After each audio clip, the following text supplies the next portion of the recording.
हाय, आता इथं मी पेपर घेतलेला आहे आणि आता मला 36 साईजची ब्लाऊज पेपर कटिंग करायची आहे.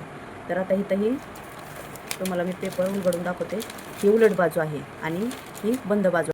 आपल्याला इथं ह्या उलट बाजूला मुंड्याचं माप घ्यायचं आहे आणि इथं गळ्याचं माप घ्यायचं आहे, पुढचं आणि पाठीमागचं बंद बाजूकडून.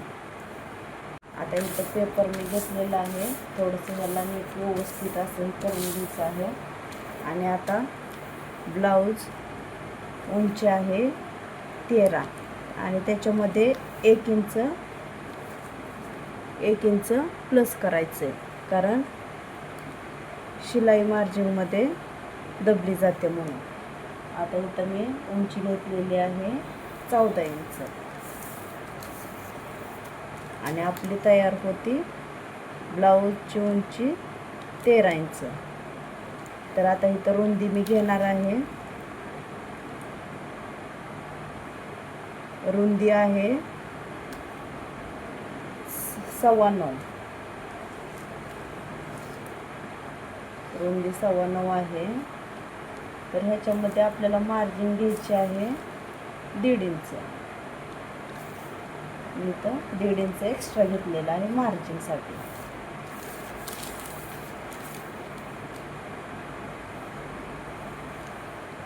आता इथं अशी एक रेष मारून घ्यायची आहे आपल्याला सरळ.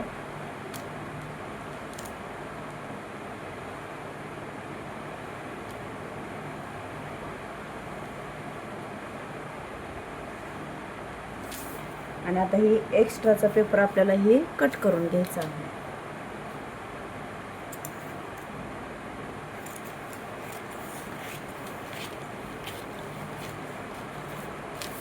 आता आपल्याला हे एक्स्ट्राचा पेपर लागत नाही आहे, मग आपल्याला माप घ्यायला पण सोपं पडेल. आता हे आपण कट करून घ्यायचं असं. आता आपल्याला हे एवढंच पेपर लागणार आहे. आता इथं मी गळा घेणार आहे. आता पुढचा गळा मी घेणार आहे 6 इंच. आता हे 6 इंच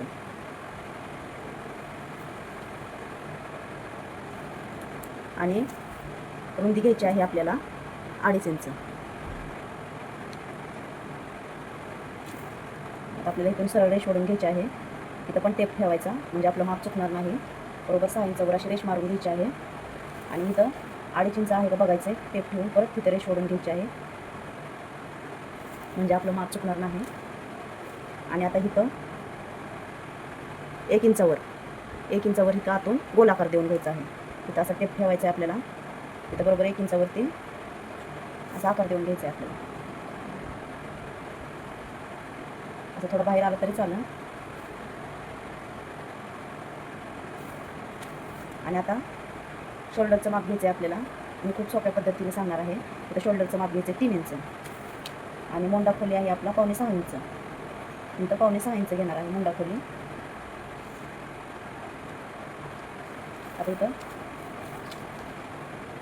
अशी रेष ओढून घ्यायची आहे बरोबर 5.25 इंचावर घेऊन.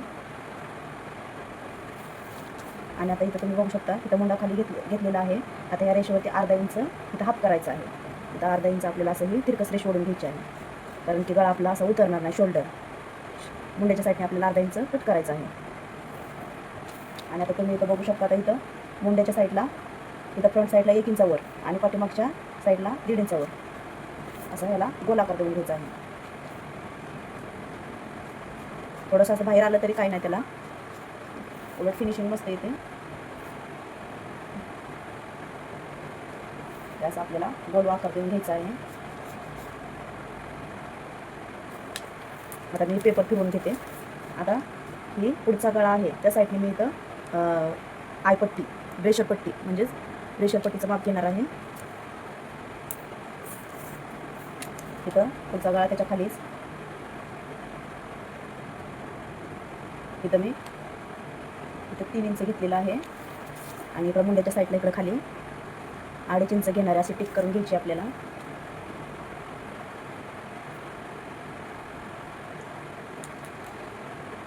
अशी आपल्याला निम्म्यापर्यंत रेष वाढायची आहे.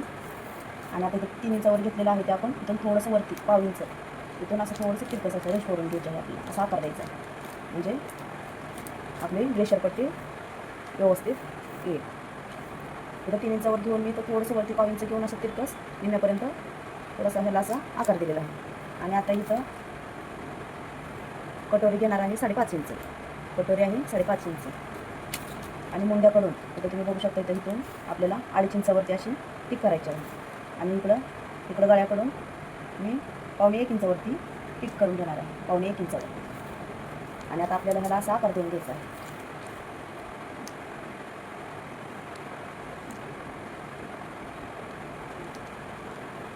इथं मी थोडीशी रेष ओढते आणि आता इथं असं डॉटने आपल्याला असा आकार द्यायचा आहे, म्हणजे आपलं चुकणार नाही.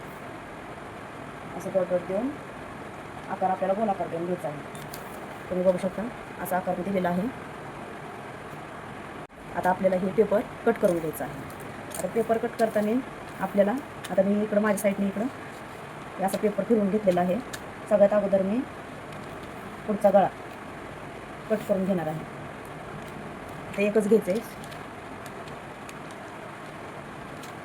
इथं दोन्ही कट करायचे नाहीत, फक्त हे एकच वरचं हे एकच कट करून घ्यायचं आहे पुढच्या गळ्याला, कारण आपल्याला पाठीमागच्या गळ्यासाठी पेपर लागणार आहे.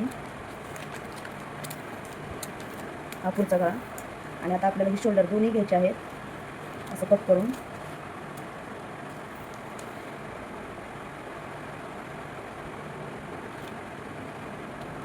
आता इथं मी पाठीमागचा बाजू 1.5 इंचावरती हे दोन्ही पण कट करून घेणार आहे.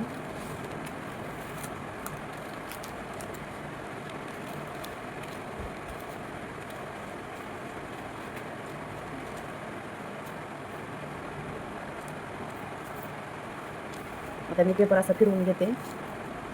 आता आपल्याला एकच असं घ्यायचं आहे. आता ही ब्रेशर पट्टी आपल्याला कट करून घ्यायची आहे.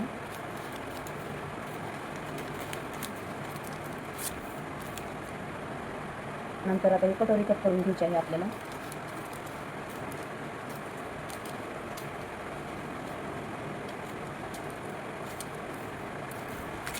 आता इथे घेतल्यानंतर पाठीची बाजू 1.5 इंचावरती आपण दोन्ही कट करून घेतलेले आहे. आणि आता ही 1 इंचावरती ही पुढची बाजू आहे. आता ही आपल्याला 1 इंचावरती ही कट करून घ्यायचं आहे.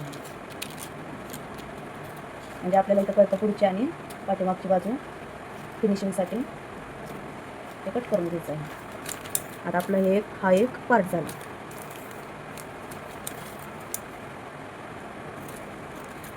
आता हे ब्रेशर पट्टी.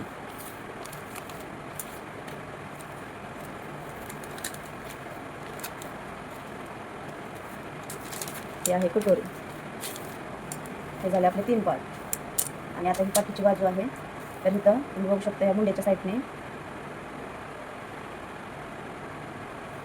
1/2 इंचावरती इथं 1/2 इंच घेतलेलं आहे. इथं तिरकी रेष ओढणार आहे फिनिशिंगसाठी. तिरकी रेष ओढून घ्यायची आहे. आणि आता आपल्याला हा कट करून घ्यायचा आहे. फिनिशिंग छान येते. आता मी हा कट करून घेतलेला आहे. आणि आता आपल्याला इथं बघायचं आहे पाठीमागचा गळा. तर पाठीमागचा गळा मी गोलच घेणार आहे इथं आणि डीप घेणार आहे. तर तयार गळा आहे 10 इंच. मग शिलाई मार्जिनमध्ये 1/2 इंच जातोच, त्याच्यासाठी मी इथं घेणार आहे 10.5 इंच. आपला ब्लाऊज तयार झाल्यानंतर 10 इंच आहे गळा उंची, तर मी इथं 10.5 घेतलेला आहे, कारण इथं शिलाई मार्जिनमध्ये दबली जाते म्हणून. आणि आता रुंदी घेणार आहे. आता डीप असल्यामुळं इथं मी 2.5 घेणार नाही आहे, तर इथं 2.25 घेणार आहे. डीप गळ्याला 2.25 घेतलेला आहे. आणि आता इथं खाली इथं रुंदी मी घेणार आहे 3 इंच. आपल्याला जर डीप पाहिजे असेल तर 3-3.5 इंचापर्यंत आपण वाढवू शकतो. तर इथं मी 3 घेणार आहे. मला डीप गळा घ्यायचा आहे इथं, तर 3 इंचावरती मी मार्किंग केलेली आहे. आणि इथून आता अशी तिरकीच रेष ओढून घ्यायची आहे. बरोबर इथं 2.25च्या रेषेला पिक केलेलं होतं. इथं अशी तिरकी रेष ओढून घ्यायची आहे. तुम्ही बघू शकता मी रेष ओढून घेतलेली आहे. आणि आता इथं आपल्याला 1.25 इंचावरती असं मार्किंग करून घ्यायचं आहे. पाठीमागचा गळ्याला आकार द्यायचा आहे. असा गोल गळा त्याला आकार देऊन घ्यायचा आहे. तर पाठीमागून पण माझा गोलच गळा आहे. आणि आता ह्याला कट करून घ्यायचं.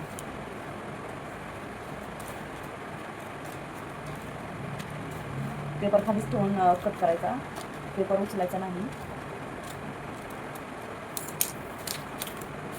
आता तुम्ही बघू शकता तर इथं पेपर कटिंग झालेली आहे. ही आहे फ्रंट बाजू, ही पाठीमागची बाजू आणि ही ब्रेशर पट्टी आणि आता ही आहे कटोरी.